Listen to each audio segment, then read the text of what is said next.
Yes, so I want to give you a quick update on GetYourGuide and what we do. So GetYourGuide is the global leader in the travel experience category. So travel experiences includes whether you want to chase the northern lights in Norway or cruise the sand dunes of Dubai and end the day with a beautiful shisha experience under the stars, or if you take a Vatican tour, as seen in this picture. So we're very much on a mission to unlock unforgettable travel experiences wherever you go. In the previous panel, we talked about age. In our case, we're a bit of an old-timer. We started back in 2009, and we've now scaled the business to more than 70,000 experiences globally, driven by more than 700 people and in 17 local offices across the world. And what we really want to do is to bring this massive market that has been so offline into the online world and into the app so people can seamlessly discover and book incredible experiences. So what is the market? Travel broadly, you have three major elements. The first one is logistics and how you get to a place. 2, you have accommodation, and 3, you have experiences. And all those 3 different areas answer 3 very different questions. The first question is really, how do I get there? So if I take a Flixbus, how do I get from A to B? If I book a hotel on Booking.com, where do I stay? And there has not really been anyone, other than us and a few other players, that really tried to answer the question, what should I do? And that is our core business.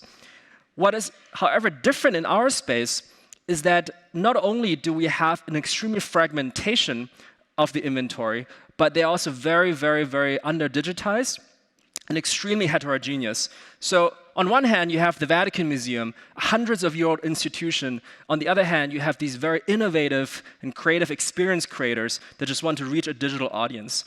And so at the same time, the customers want a consistent and easy booking experience and a very high quality, because ultimately we're in the service business.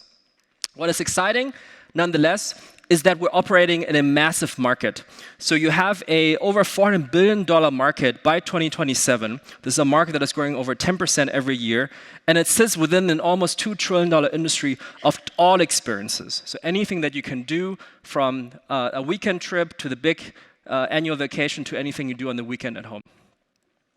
So that was the opportunity as we started. How has our traction been? So over the years, it's been very good. So we started in 2009 and have grown the business steadily over the years. So exponential growth is a lot of funding over the years, gotten a lot of strong partners on board. And in 2022, we were really off to the races. So in about second week or third week of February, we were on 90% growth versus the previous year. So we were sure this is going to be the absolute best year in our company history.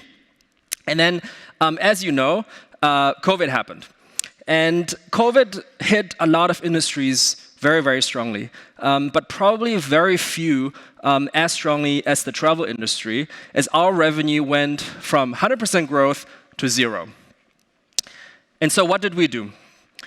There was, after a week of scrambling, we ultimately decided on 3 core principles by which we wanted to run the business and which we want to guide us through the difficult times.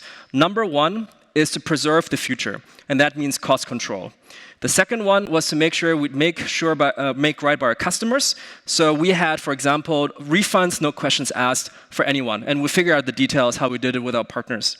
And the third is to really engage your employees. And the way you engage with the employees and make sure that you have a future for us was to ensure that the vision for the future was very clear. So we continue to invest heavily into our technology. We invested heavily into our supplier relationships.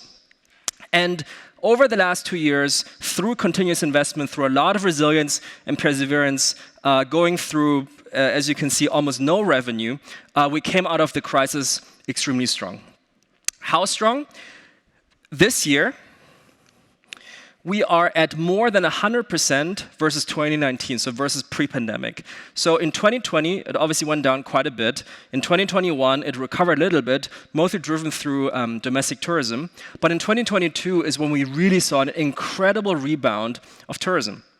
And what is particularly interesting, I think, and particularly rewarding for us, is that we have significantly outgrown the overall market. So whereas the overall travel experiences market, so talking to our top attractions, talking to our food tour providers, talking to some of the river cruises. None of them are back at 100% of 2019. So some of them are at 60%, some of them are at 90%. And what this has really shown is because there's been a huge digital shift from offline, paper vouchers, asking the hotel concierge, maybe walking up to an attraction, to now, which is discovery and booking on an app. I have my voucher on my phone. I can walk up. I can book the next experience as I wander in Rome.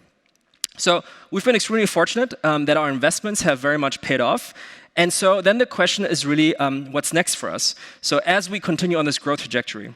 And there are really two main trends that we want to leverage. The first one is the overall experience economy shift. So this is really a mega trend that has persisted for more than probably a decade, where millennials and increasing even younger generations significantly prefer to spend money on experiences over things. And that is a trend that will continue and accelerate. When we actually surveyed some of our US customers, especially in light of a potential recession and a slowdown of the economy, how would you budget your travel next year? And what they told us is that while they might be more willing to cut back on flights and potentially choose a cheaper hotel, so maybe fly less far and don't sleep in the Mandarin, but rather take the Leonardo, they are not only a minority is willing to cut back on travel experiences, because if you're already there, you might as well take your family to Disney, walk up the Eiffel Tower, or do a wine tasting in the afternoon, because otherwise, why do you even travel?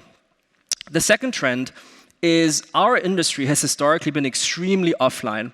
So pre-pandemic, more than 80% of bookings happened offline. So one of the very few industries where this was the case. We believe that the latest numbers have now doubled to, so basically 40% happening online, and this is a trend that will persist. Ultimately, our objective is to really build the category leader and answer the question, just like others have built for retail or others have built for entertainment, what should I buy, what should I watch, and what should I do? And we think that the investments we're making in this space will bear the fruit. And so the focus for us is really continue to invest in technology, continue to build out the supply, and ultimately also continue to build a brand. And on the brand, I brought a little video for you to showcase you what we have in mind as we carry our brand to the world and capture this industry.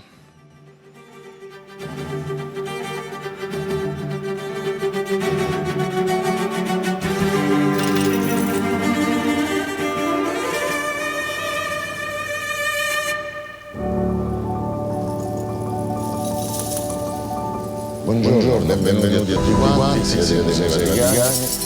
Io sono il clavigero, colui che custodisce e conserva tutte le chiavi dei Vaticani.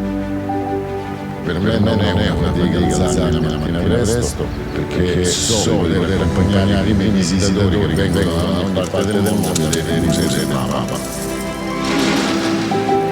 Siamo davanti al museo Pio Clementino, abbiamo la chiave più antica che appunto apre questo museo.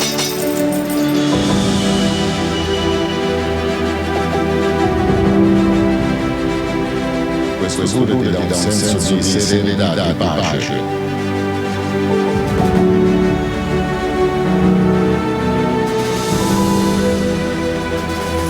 Sentire l'odore della storia, il tintinnio delle chiavi, vedere la maestosità di questi palazzi. Rimanere sempre aperto sono della bellezza, della cultura. L'arte ha il potere di unire tutti i popoli e tutte le religioni del mondo. La chiave più importante, la chiave che apre, chiude la Cappella Sistina e chiusa dentro una busta sigillata, e rimango affascinato nel vedere lo stupore delle persone che vengono a visitare i musei aprendo porte alla fine trovarsi da soli e ammirare il giudizio universale nella Cappella Sistina.